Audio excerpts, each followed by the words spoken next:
Welcome to Shatter. Help me reach 5,000 subscribers. Support the video with a like and leave your thoughts in the comments. She said, until you change, there's no touching. So I changed addresses.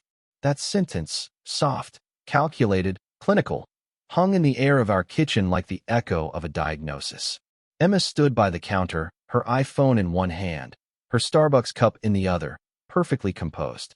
She was a psychologist. Precision in tone was her weapon. She never raised her voice. She didn't need to. I remember the morning light cutting through the blinds, the scent of her vanilla candle from Target, the calm before something irreversible.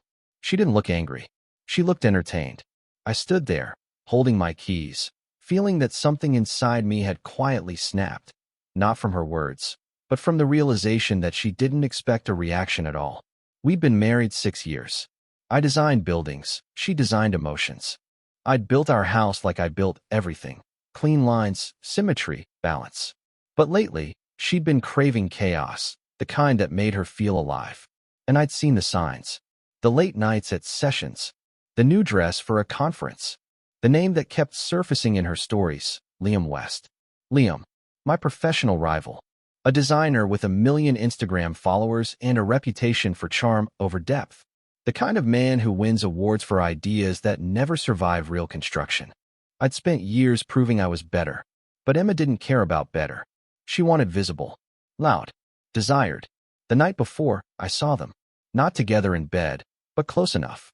A photo from an industry gala, her hand on his arm, her head tilted back in laughter. It was deliberate. It wasn't affection, it was theater. For me, she knew I'd see it. That's the thing about psychologists. They don't just manipulate emotions, they curate them. Every move is data. Every pause is a test. She wanted to see if I'd flinch. I didn't. That morning, when she said it, until you change, there's no touching, I looked at her for the last time. Not with anger, not with sadness. Just clarity. By the time she got back from Walmart that evening, my Ford F-150 was gone from the driveway. No note. No message. Just space. Exactly where I used to be. I didn't block her. I didn't text. I didn't explain. I just vanished from her orbit. The next day, she posted a story with Liam, a glass of red wine, and a caption, "Growth means letting go." It got thousands of likes. But likes don't fill silence. And silence was all I left her. That's when I realized something she hadn't. You can't control someone who's stopped reacting. I didn't go far at first. Just 2 towns over, into a small apartment above an old bookstore. The kind of place where no one asks questions and everything smells faintly of paper and rain. I left my phone on airplane mode and turned off every notification. The silence was surgical. I could almost feel it cauterizing something inside me.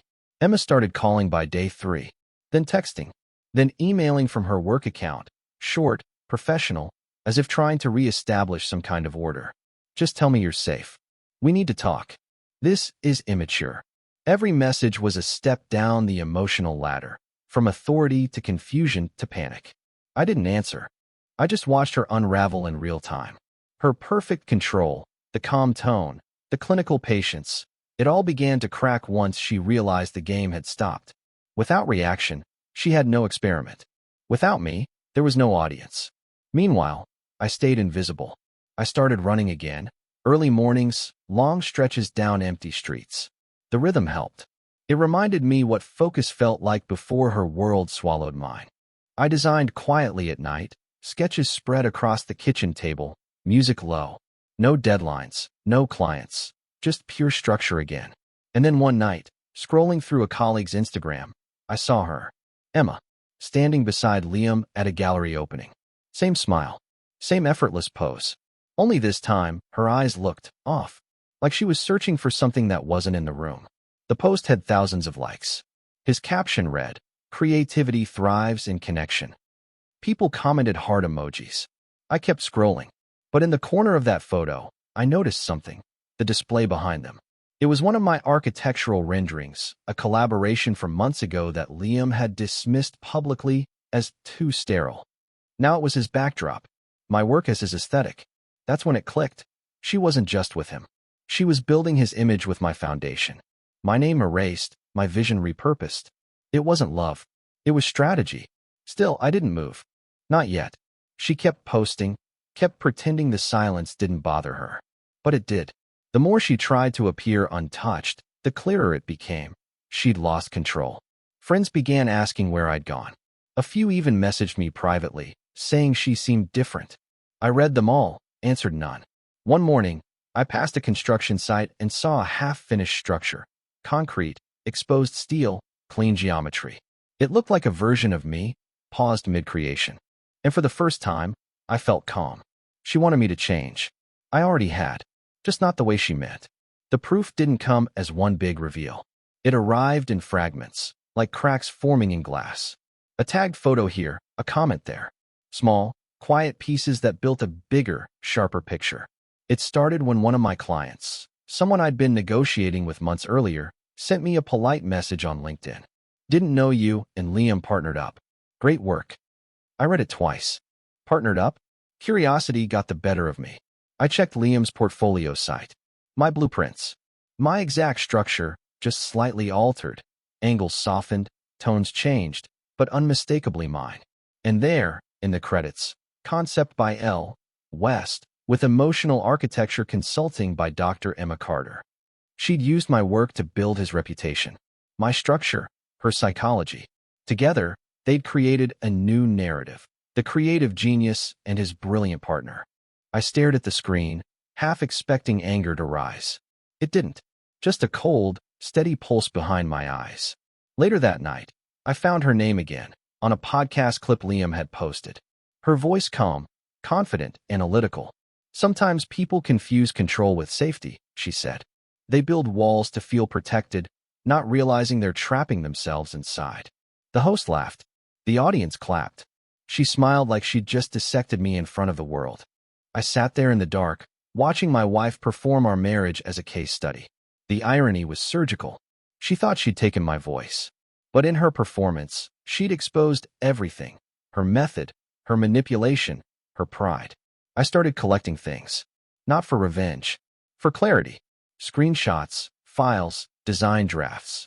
All evidence of how the story had been rewritten. I wasn't angry. I was documenting a system. She played with emotions. I worked with structure. Different tools, same precision. A week later, I stopped by a small cafe. One of those quiet places that smelled like old wood and espresso. I sat by the window, opened my laptop, and began sketching again. A new project. A design stripped of ornament and sentiment. Just raw balance and geometry. I didn't know it then, but that sketch would be the start of something else. Something that would shift the weight back in my direction. Because while she was busy feeding on visibility, I was building invisibility. And invisibility, in the right hands, is the sharpest form of control.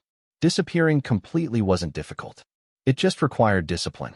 I closed my firm quietly, transferred my contracts to other architects, and rerouted every professional email to an assistant who didn't ask questions. Within a week, my digital footprint was a ghost of itself. No posts, no updates, no trace of movement. I deleted my Instagram. People assumed I was just taking a break, maybe traveling, maybe working on something new. No one suspected that I'd already erased myself from the map. Even Emma couldn't locate me. She tried. Friends told me later about the calls, the messages, the polite but urgent questions. She used her tone, that calm psychologist voice, pretending concern while underneath it was pure control slipping through her fingers. The first real silence came 2 weeks later. No missed calls. No new messages. Just stillness. That's when I knew she'd moved on from confusion to panic. For someone like her, silence was unbearable. She needed emotional feedback the way some people need caffeine. I started staying at the same coffee shop every morning, ordering the same black coffee, sitting at the same corner table. It became my ritual, my quiet rebellion. There was something cleansing about routine without expectation. No one there knew my name. That anonymity felt better than affection ever had. Then, one evening, as I left the cafe, I noticed a black Tesla parked across the street. Liam's. I recognized it instantly. The vanity plate, the detail. He was there, leaning against the car, looking around like someone expecting applause. He didn't see me. He was waiting for her. I stood half-hidden under a streetlight, watching as Emma appeared minutes later, her hair pulled back, her voice sharp with nervous energy. She was dressed like someone trying to look effortless and failing. She looked around, then leaned in close to him. Their conversation was short, agitated. She gestured with her hands, a move I'd seen 100 times when she was trying to dominate a session. He didn't react. He just smirked, said something, and walked back to the car. Left her standing there in the glow of a street lamp, arms crossed, looking smaller than I'd ever seen her. That was the first time it hit me. She'd lost control not because I left, but because I stopped being predictable. She built her world around cause and effect, and I'd quietly removed the cause. Watching her from that distance, I didn't feel pity or satisfaction, just clarity. I was gone, and she finally knew it. Liam wasn't careful. That was always his weakness. Too loud, too visible, too sure of himself. When you live for attention, you forget who's watching. I started noticing patterns. Every time he launched a new design campaign, there was a sudden wave of fake praise online, identical comments from accounts with no followers. It looked polished on the surface, but under it, lazy, obvious fraud. I didn't plan revenge. I planned balance. So I started connecting dots quietly. A supplier who'd been underpaid. A junior designer he'd fired without notice. A sponsor who'd been promised exclusive rights that never came. I didn't leak anything myself. I just left information where the right people could find it. An anonymous folder sent to an industry journalist. A few copied emails forwarded from a neutral account. Nothing illegal, just visible truth. Within weeks, whispers started. Liam's name went from praise to question. Clients began hesitating. A brand collaboration he bragged about suddenly went on hold. And the best part? I wasn't even in the story. He did it to himself. Emma must have felt the shift. Her social media presence changed tone overnight. Gone were the motivational quotes and polished photos. Now, she was posting long captions about self-discovery, healing, boundaries. It was textbook rebranding, the kind of move she used to recommend to her clients when they lost credibility. But there was something else. In her photos, the spaces around her were empty. No Liam, no crowds, just her and her coffee, her reflection in windows, her words reaching for control again. She thought silence meant she'd won. But silence, this time, wasn't hers. One night, I saw her profile picture flicker. She'd gone private. For someone who lived through validation, that was a confession. I kept working quietly, sketching my new design. I named it Eclipse. A structure built around negative space, where the beauty came not from what was seen, but from what was missing. It was the cleanest thing I'd ever drawn. When the rumors about Liam turned into headlines, I didn't smile. I didn't need to.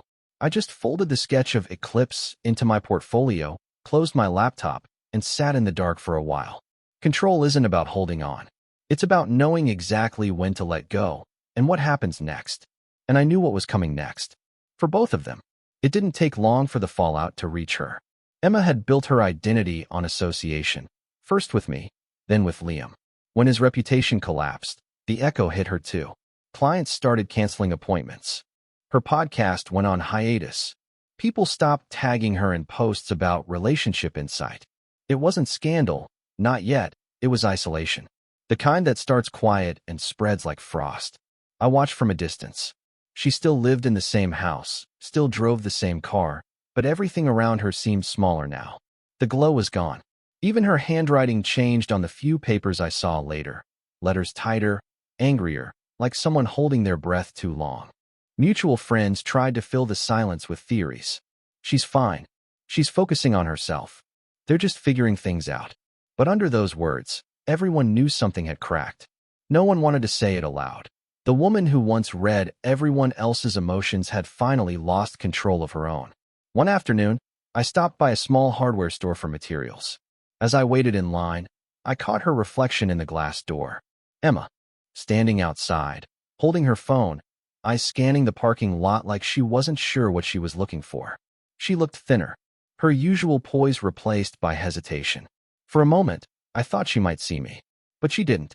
She just got into her car and sat there. Not driving, just sitting. That night, I saw her post something. An empty living room, a glass of wine, the caption, learning to be still. The irony almost made me laugh. Stillness was something I'd given her. She just didn't know it. By then, Eclipse was complete. A magazine reached out after seeing my anonymous submission under a pseudonym.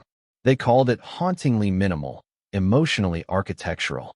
For the first time in years, my work was being praised for what it was, not who it was attached to.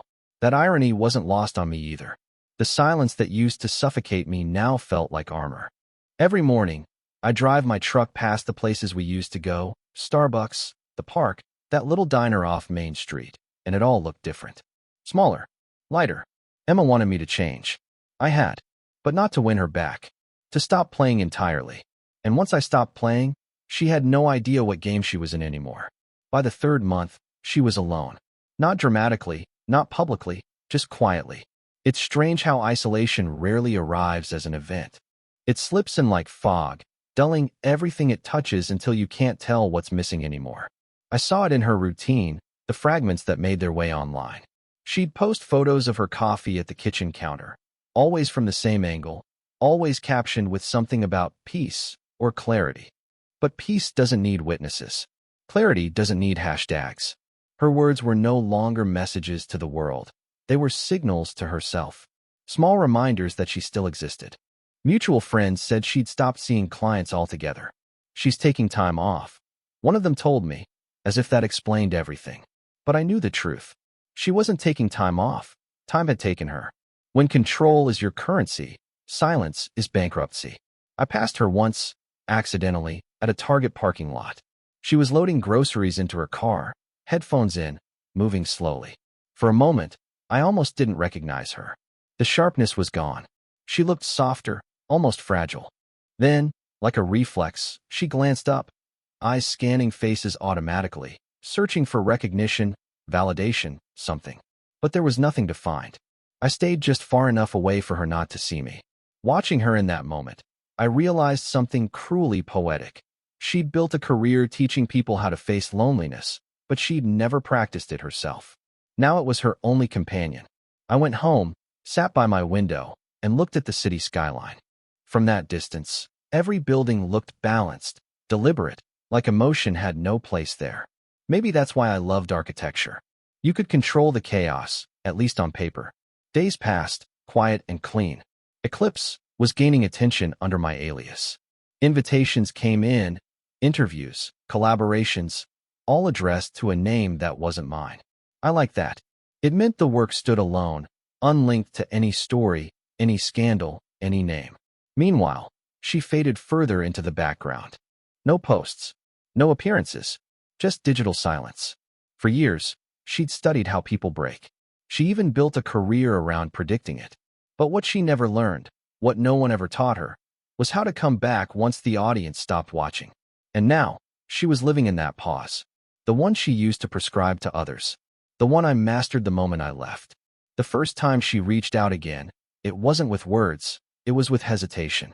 A small notification appeared on my phone, a name I hadn't seen in months. Emma Carter viewed your profile.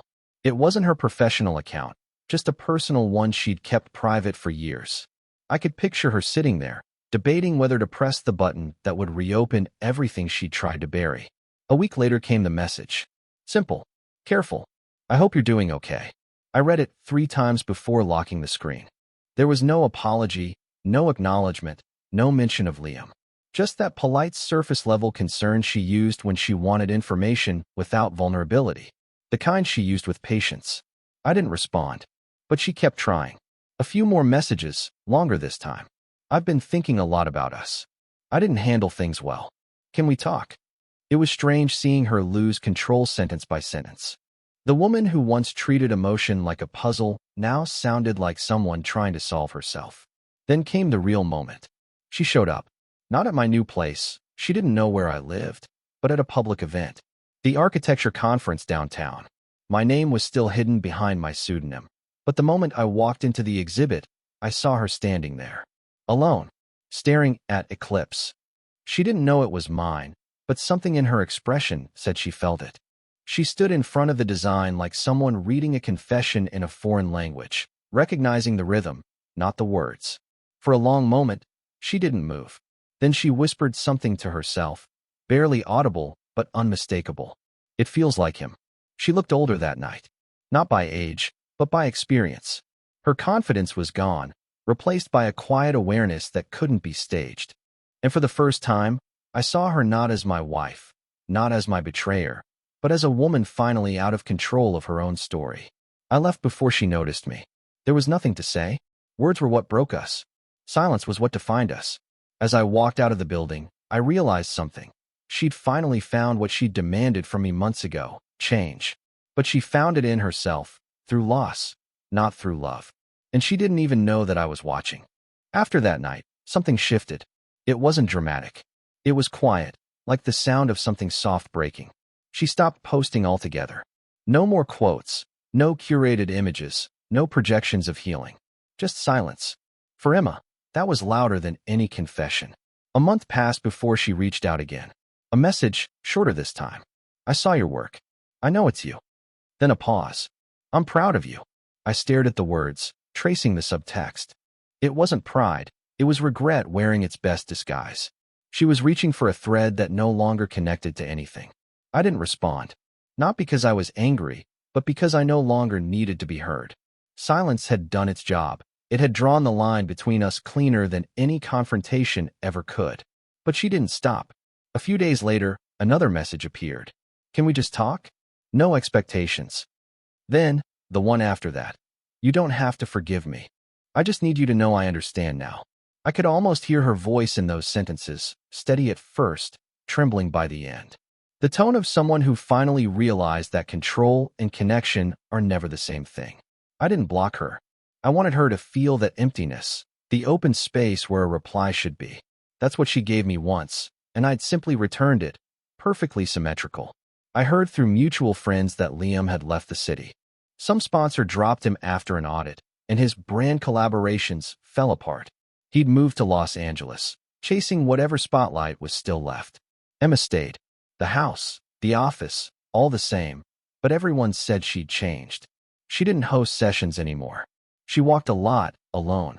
Sometimes, they'd see her sitting by the waterfront, staring at nothing, like she was waiting for something she couldn't name. One evening, I passed that same waterfront on my drive, and there she was. Same spot, same stillness. For a moment, I thought about stopping, about walking over, saying something, anything. But I didn't. Some stories aren't meant to end with closure. As the light from my car brushed across her face, she looked up, not startled, just aware. Our eyes met through the glass for a split second. Then I drove away. For the first time, I realized she finally understood what I'd become. Untouchable. Weeks went by after that moment at the waterfront. I didn't see her again, but something about that night lingered. The way she looked at me. No demand, no manipulation, no control. Just silence. For once, it wasn't a weapon. It was surrender. Eclipse had gone viral in the architecture world. My anonymous identity had become a mystery people debated online, and I kept it that way. The irony was beautiful. My work was everywhere, and yet no one knew it was me. For years, Emma had tried to make me visible through her lens, her words, her image.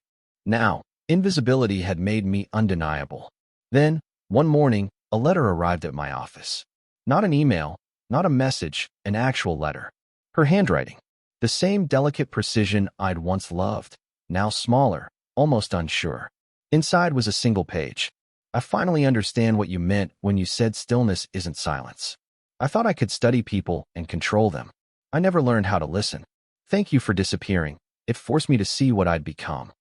I read it once, then again, and for the first time, I didn't feel distance. I felt peace. The kind that comes when you know the storm's already passed and left nothing to rebuild. That weekend, I drove past our old house. The garden was overgrown. Curtains drawn. A faint for sale sign leaned against the fence. It looked like a memory no one wanted to claim.